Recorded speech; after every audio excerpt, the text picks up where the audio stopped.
The Senate voted on Monday to end the first government shutdown since 2013, ending a three-day pause in federal funding after Senate Republicans and Democrats reached a deal that includes a GOP promise to hold a vote on immigration in the coming weeks.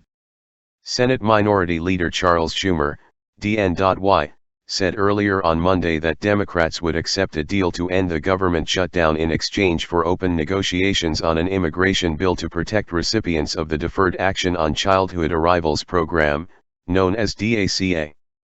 The continuing resolution bill passed 81-18.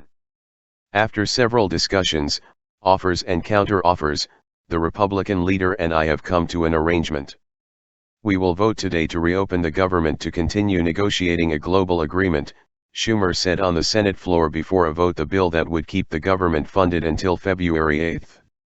For their vote, Democrats secure a bipartisan debate on immigration reform ahead of March's deadline for those impacted by the administration's ending of DACA. But if a deal is not reached by February 8, Democrats have agreed to again vote for a short-term funding bill to keep negotiations moving. Schumer also said that McConnell agreed to immediately proceed to consideration of legislation that would protect DACA recipients, who are known as Dreamers, if a deal isn't reached by the new funding deadline. Now there is a real pathway to get a bill on the floor and through the Senate. It is a good solution and I will vote for it, the minority leader added.